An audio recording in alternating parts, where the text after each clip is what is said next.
بسم اللہ الرحمن الرحیم۔ السلام علیکم ورحمۃ وبرکاتہ۔ آپ دیکھ رہے ہیں مکالمہ ڈاکٹر عمیر محمود صدیقی کے ساتھ۔ گزشتہ ایپیسوڈ میں ہم نے بات کی ہے مرزا قادیانی انگریزوں کا قدیم وفادار۔ آج انشاءاللہ تعالی ہم بات کریں گے مرزا غلام احمد قادیانی کی زندگی کے چند دلچسپ اور انتہائی اہم پہلوؤں پر۔ اگر آپ نے ابھی تک ہمارا یوٹیوب چینل سبسکرائب نہیں کیا تو ہمارے یوٹیوب چینل کو ضرور سبسکرائب کیجئے اور بیل آئیکن کو پریس کرنا مت بھولیے، اور ہمارے فیس بک پیج کو ضرور لائک کیجئے تاکہ تسلسل کے ساتھ آپ کو یہ تمام تر ویڈیوز ملتی رہیں۔ آج ہم بات کر رہے ہیں مرزا قادیانی کی زندگی کے چند اہم اور دلچسپ پہلوؤں پر۔ مرزا قادیانی بچپن سے ہی ایک انتہائی غبی، نالائق، بلید الذہن، بہت ہی سست، کاہل اور نکما انسان تھا،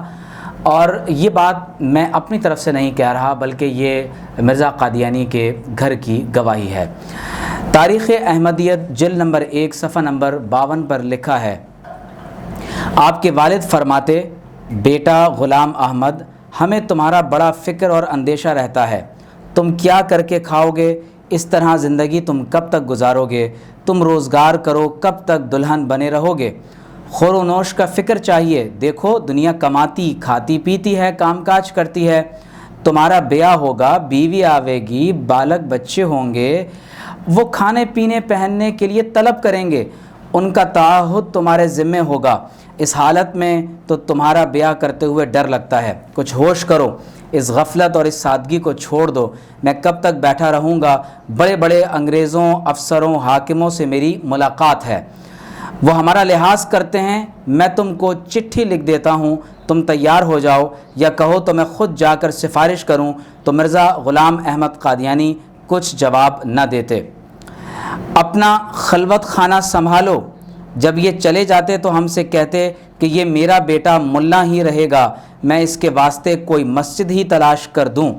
جو 10-20 من دانے ہی کما لیتا، مگر میں کیا کروں، یہ تو ملا گری کے بھی کام کا نہیں ہے۔ ناظرین، آپ ملاحظہ کر رہے ہیں کہ مرزا قادیانی کے والد کس طرح سے مرزا قادیانی سے بہت زیادہ بدظن تھے، اور اس کی سستی اور کاہلی کی بنا پر وقتاً فوقتاً اسے ڈانٹتے، نصیحت کرتے، لیکن اپنے باپ کی نصیحت بھی مرزا قادیانی کے لیے اس حوالے سے کارگر ثابت نہیں ہو سکی۔ اسی طرح سے تاریخ احمدیت جلد نمبر 1 صفحہ نمبر 62 پر لکھا ہے، پھر وہ کسی کو بھیج کر مرزا صاحب کو بلواتے تھے، چنانچہ آپ آنکھیں نیچی کیے ہوئے آتے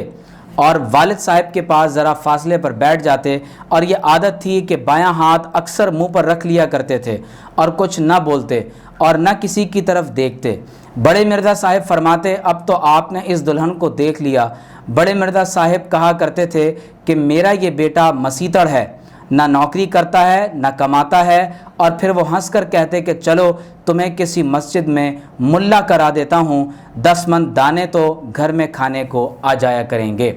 آپ نے ملاحظہ کیا کہ مرزا غلام احمد قادیانی سے مرزا قادیانی کے والد کس قدر متنفر تھے اور سخت ناراض اور نالاں تھے،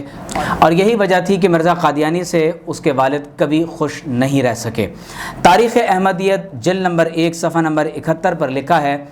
آپ کے والد صاحب مرحوم اکثر اوقات افسوس کا اظہار کرتے تھے کہ میرا ایک بچہ تو لائق ہے مگر دوسرا لڑکا نالائق ہے، کوئی کام نہ اسے آتا ہے اور نہ وہ کرتا ہے، مجھے فکر ہے میرے مرنے کے بعد یہ کھائے گا کہاں سے، اور بعض دفعہ افسردہ ہو کر کہتے تھے کہ یہ اپنے بھائی کا دست نگر رہے گا۔ آپ نے ملاحظہ کیا کہ یہ گھر کی گواہی ہے کہ مرزا قادیانی کے باپ نے مرزا قادیانی کو نہایت سست، نالائق اور نکما کہا، اور یہاں تک کہا کہ میرا بیٹا تو کسی مسجد میں یعنی امامت کے بھی لائق نہیں ہے۔ اب یہاں پر ہم مرزا قادیانی کی جوانی کے دنوں سے ایک حوالہ پیش کر رہے ہیں کہ جس سے یہ معلوم ہوتا ہے کہ مرزا قادیانی کی صحت بھی نوجوانی کی عمر سے ہی نہایت ہی متاثر ہوئی، اگرچہ ہم ایک اگلا پروگرام انشاءاللہ مرزا قادیانی کی بیماریوں سے متعلق کریں گے، اور آپ حیران ہو جائیں گے کہ مرزا قادیانی تمام تر خبیث بیماریوں کی اماجگاہ تھا، اور طرح طرح کی بیماریاں اور جسمانی عوارضات اسے لاحق تھے، لیکن یہاں ہم یہ پیش کرنا چاہیں گے کہ مرزا قادیانی کی صحت کے بارے میں خود مرزا قادیانی یا قادیانی کیا کہتے ہیں۔ تاریخ احمدیت جلد نمبر 1 صفحہ نمبر 65 پر لکھا ہے، حتیٰ کہ 1865 سے یعنی عنفوان شباب ہی میں آپ کے بال سفید ہونے شروع ہو گئے، رفتہ رفتہ دوران سر اور ذیابیطیس کے عوارض لاحق ہو گئے۔ اپنے والد بزرگوار مرحوم کے زمانے میں حضور کو ایک مرتبہ سل بھی ہو گئی اور 6 ماہ تک رہی۔ 1880 میں قولنج ظہیری کے مرض میں اس شدت سے مبتلا ہوئے کہ چراغ سحری کی طرح جھلملانے لگے۔ مرض تو دور ہو گئی مگر دوسرے عارضے بدستور قائم رہے، اور پھر بشیر اول کی وفات سے تشنج کی بیماری کا حملہ شروع ہو گیا اور کثرت سے دورے ہونے لگے۔ غشی طاری ہو جاتی، ہاتھ پاؤں ٹھنڈے ہو جاتے، بدن کے پٹھے کھچ جاتے، خصوصاً گردن کے اور سر میں چکر ہوتا تھا۔ اس حالت میں آپ اپنے بدن کو سہار نہیں سکتے تھے۔ شروع میں یہ دورے بہت سخت ہوتے تھے، پھر اس کے بعد کچھ دوروں کی ایسی سختی نہ رہی اور کچھ طبیعت بھی عادی ہو گئی۔ بہرحال آپ پوری عمر مختلف عوارض میں مبتلا رہے۔ آپ نے ملاحظہ کیا کہ مرزا قادیانی اپنی جوانی کی عمر سے ہی مختلف عوارضات کا شکار رہا، اور نیکسٹ ایپیسوڈ میں انشاءاللہ ہم تفصیل سے بیان کریں گے کہ کس طرح سے مرزا قادیانی کو شوگر، صورت انزال اور پیشاب کے راستے سے خون آنا اور بخار کی شدت، کھانسی اور گردوں کا درد، کمر کا درد، مالی خولیا اور دوران سر اور بینائی کا کمزور ہو جانا، اور نہ جانے کس کس طرح کے خطرناک اور خبیث امراض میں یہ شخص مبتلا تھا۔ اور یقیناً یہ اس بات کی دلیل ہے کہ ان خبیث امراض میں مبتلا ہونے والا شخص نعوذ باللہ من ذالک دعوی نبوت میں کذاب، دجال اور جھوٹا تھا۔ بہت دلچسپ بات یہ ہے کہ مرزا قادیانی نے کچھ عرصے انگریزوں کی ملازمت بھی کی ہے۔ جی ہاں ناظرین، آپ نے میری بات کو درست سماعت کیا ہے۔ مرزا قادیانی کے بارے میں ہم گزشتہ ایپیسوڈ میں تفصیلاً بیان کر چکے ہیں کہ مرزا قادیانی نے اپنی تحریروں میں خود اس بات کا اظہار کیا کہ وہ باقاعدہ وہ اور اس کا خاندان 50 برس تک تقریباً انگریزوں کا ایسا وفادار رہا کہ کوئی دوسرا خاندان انگریزوں کا اس انداز سے وفادار نہیں رہا۔ مرزا قادیانی کے باپ نے خود مرزا قادیانی کو یہ پیشکش کی کہ تم نکمے ہو، نکھٹو ہو، ہڈ حرام ہو، نالائق ہو اور ایک مولوی بننے کے بھی قابل نہیں ہو، تو میرے بہت سے انگریز جاننے والے ہیں، کیوں نہ تمہیں کسی جگہ ملازم کروا دیا جائے۔ تو تاریخ احمدیت جلد نمبر 1 صفحہ نمبر 79 پر لکھا ہے، حضرت اقدس مسیح موعود علیہ الصلاۃ والسلام، نعوذ باللہ من ذالک قادیانی مرزا قادیانی کو کیونکہ مسیح موعود لکھتے ہیں، اسی لیے ہم نے یہ اسی متن کو یہاں سے پڑھا ہے۔ ان کے مطابق ابھی تعلیمی دور ہی میں تھے کہ آپ کے والد بزرگوار کو یہ خیال دامنگیر ہوا کہ آپ کو کسی موزوں سرکاری ملازمت میں جگہ دلا دیں، بلکہ 1852 عیسوی میں جب بندوبست شروع ہوا تو انہوں نے دینا نگر میں، جہاں ضلع گورداسپور کے بندوبست کا مرکزی دفتر قائم ہوا تھا، آپ کو ملازم بھی کرا دیا۔ اس سے یہ بات معلوم ہوئی کہ مرزا قادیانی نے باقاعدہ نعوذ باللہ من ذالک اپنی جوانی کی ابتدائی عمر میں انگریزوں کی سرکاری ملازمت بھی کی ہے۔ اسی طرح تاریخ احمدیت جلد نمبر 1 صفحہ نمبر 82 پر لکھا ہے کہ آپ جب سرکاری ملازمت میں آئے تو عام اہلکاروں میں سے تھے۔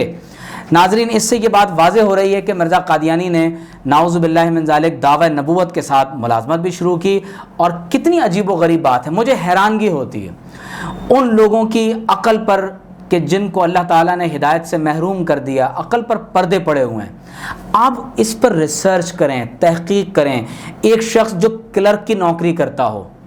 ایک معمولی سا عام سا نوکر ہو، انگریزوں کی وفاداری کا بھرم رکھتا ہو اور یہ واضح طور پر اعلان کرتا ہو کہ میں اور میرا خاندان اور جماعت احمدیہ ہمیشہ سے انگریزوں کی وفادار رہی ہے، اور جماعت احمدیہ اور مرزا کا خاندان اور خود مرزا قادیانی وہ انگریزوں کا خود کاشتہ پودا ہے، اور انگریزوں کی حمایت میں اس نے اس قدر کتابیں لکھی ہیں کہ 50 الماریاں اس سے بھری جا سکتی ہیں، اور نعوذ باللہ من ذالک مرزا قادیانی کو جو سکون انگریزی سلطنت میں ملتا ہے اور قادیانیوں کو جو سکون انگریزی سلطنت میں ملتا ہے، نہ وہ سکون اسے مکہ میں ملتا ہے اور نہ مدینہ طیبہ میں ملتا ہے۔ یقیناً صرف یہی ایک بات کسی قادیانی کی ہدایت کے لیے کافی ہو سکتی ہے اگر وہ اپنی آنکھوں سے تعصب کے پردے کو ہٹا کر ان حوالہ جات کو پڑھنے کی کوشش کرے۔ جب مرزا قادیانی کے والد کا انتقال ہو گیا، کیونکہ مرزا قادیانی کی اصلیت اس کا باپ بہت اچھی طرح سے جانتا تھا، اور باپ کی معلومات میں یہ بات بخوبی تھی کہ میرا بیٹا نہایت ہی نکما ہے، نالائق ہے اور ہڈ حرام ہے۔ تو مرزا قادیانی کی اپنے باپ کی زندگی میں تو کبھی جرت نہ ہو سکی کہ اپنے باپ سے یا اپنے باپ کے سامنے کبھی یہ دعویٰ کر سکے کہ میں نعوذ باللہ نبی ہوں، لیکن جیسے ہی باپ کا انتقال ہوا تو مرزا قادیانی پر نعوذ باللہ من ذالک جو وحی کا شیطانی سلسلہ تھا وہ جاری ہو گیا۔ تاریخ احمدیت جلد نمبر 1 صفحہ نمبر 137 پر لکھا ہے، اور ایک خادم جمال کشمیری آپ کے پاؤں مبارک دبا رہا تھا، آپ پر الہام نازل ہوا، والسماء والطارق، کہ آسمان کی قسم ہے اور رات کے حادثے کی قسم ہے، اور اس کی تفہیم یہ ہوئی کہ حضور کے والد ماجد آج غروب آفتاب کے وقت اس جہان سے رحلت کر جائیں گے۔ یہ دراصل خالق کائنات کی زبان سے تعزیت تھی جو رونما ہونے والے حادثے سے قبل ہی تسکین قلب کی خاطر آپ سے کی گئی۔ ناظرین، آپ ملاحظہ کر رہے ہیں کہ والسماء والطارق یہ سورہ طارق کی ابتدائی آیات ہیں،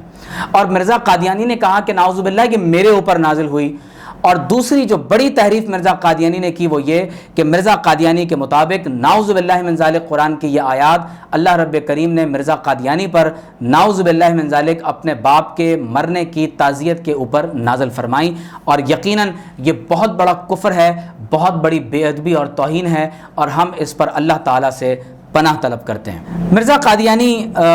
کے مرنے کے بعد تقریباً دوسرے سال 1877 میں مرزا قادیانی کے خلاف ایک عیسائی رلیہ رام نے مقدمہ دائر کیا، جو مرزا قادیانی کی زندگی کا پہلا مقدمہ تھا۔ یہ ایک علیحدہ موضوع ہے کہ مرزا قادیانی پر کتنے مقدمات ہوئے، اور اکثر مقدمات میں مرزا قادیانی کو شکست ہوئی اور مرزا قادیانی وہ مقدمات ہار گیا۔ ناظرین، آپ کی دلچسپی کے لیے میں ایک اور واقعہ مرزا قادیانی کی زندگی سے بیان کروں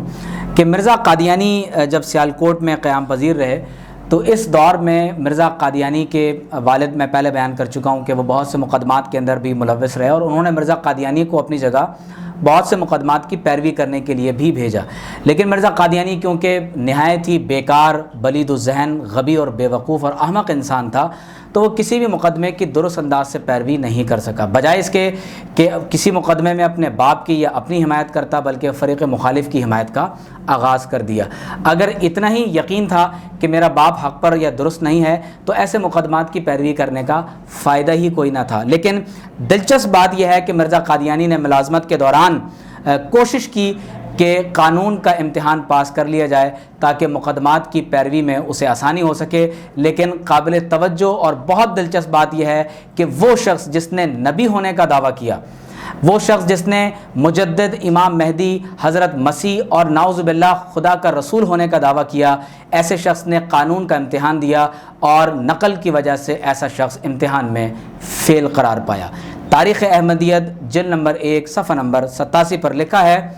کہ ملازمت کے دوران میں آپ نے خود بھی محض خلق کے خدا کو قانونی الجھنوں سے بچانے اور ان کے شہری حقوق دلانے کے لیے مختاری کے امتحان کی تیاری کی اور قانون کا ابتدائی لٹریچر بھی مطالعہ فرمایا،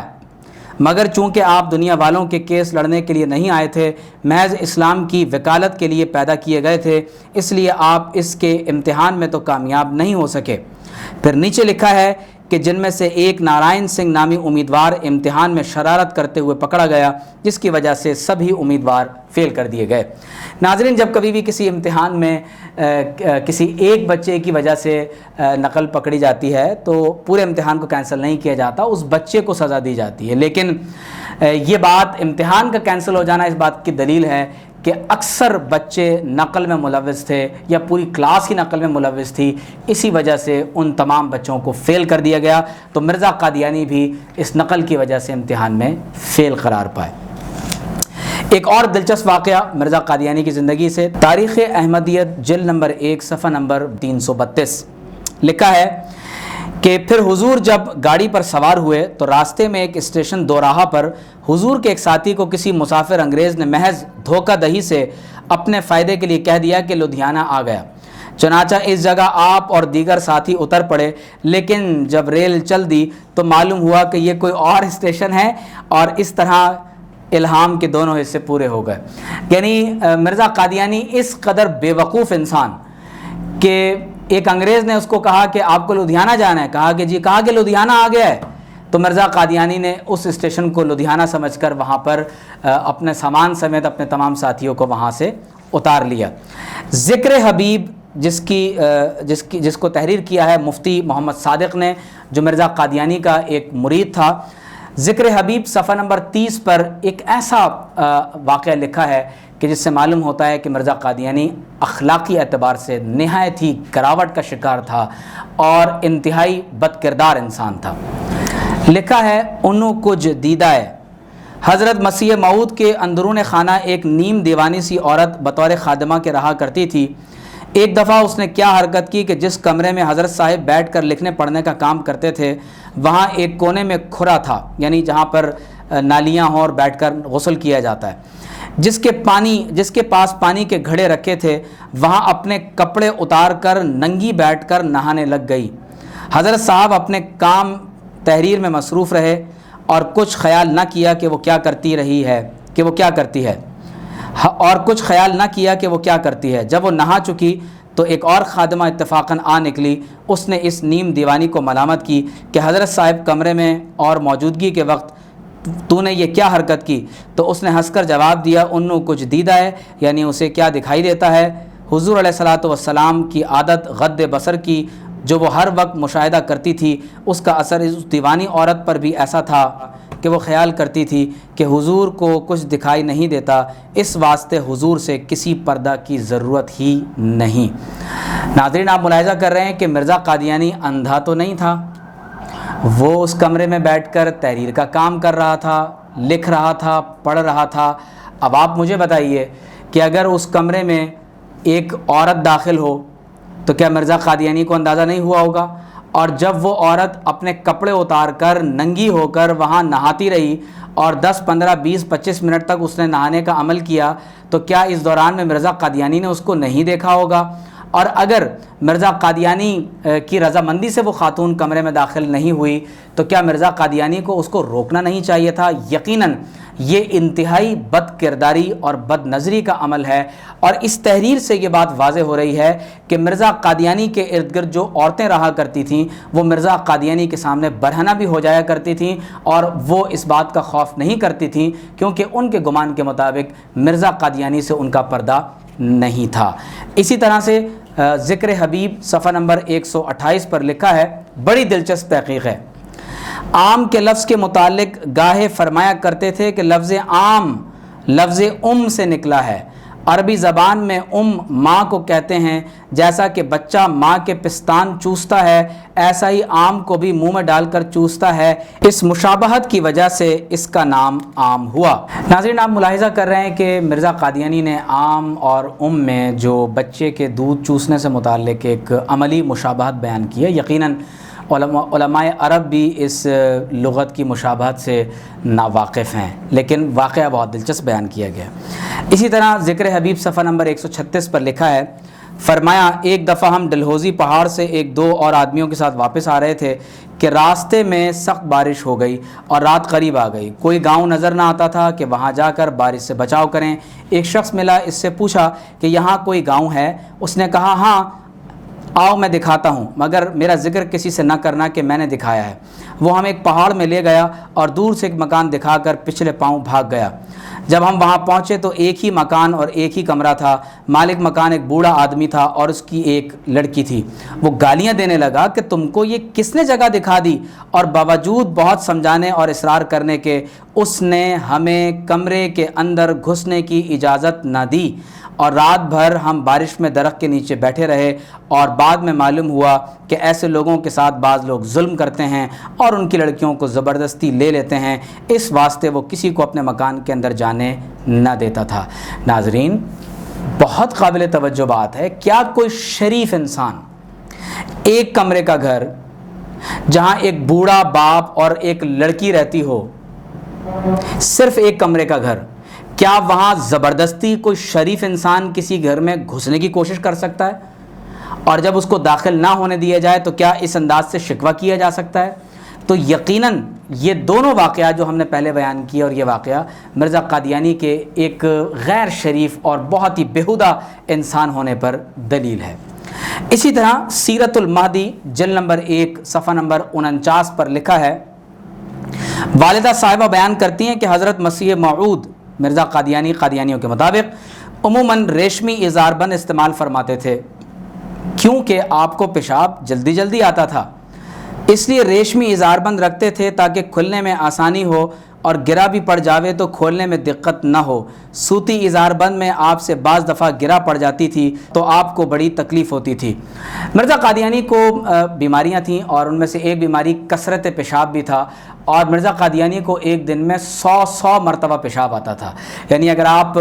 24 گھنٹوں کو منٹس میں اور منٹس کو پھر آپ سیکنڈز میں تبدیل کریں تو آپ سوچئے کہ ایک آدمی اگر 100 مرتبہ دن میں پیشاب کرتا ہو تو وہ کتنی مرتبہ بیت الخلاء میں پیشاب کرنے کے لیے بیٹھتا ہوگا۔ آپ ذرا سوچئے کہ مرزا قادیانی کے اظہار بند میں جب گرہ لگ گئی اور 100 مرتبہ پیشاب آتا ہو تو کتنی مرتبہ اسی کے پیشاب سے مرزا قادیانی کی شلوار ناپاک ہوتی ہوگی۔ ناظرین، ہم بیان کر رہے ہیں مرزا قادیانی کی زندگی کے چند اہم اور دلچسپ پہلو، اور یقیناً آپ نے ہماری آج کے اس ایپیسوڈ کو بہت پسند کیا ہوگا۔ جو فیڈ بیک اور آپ کی پسندیدگی کا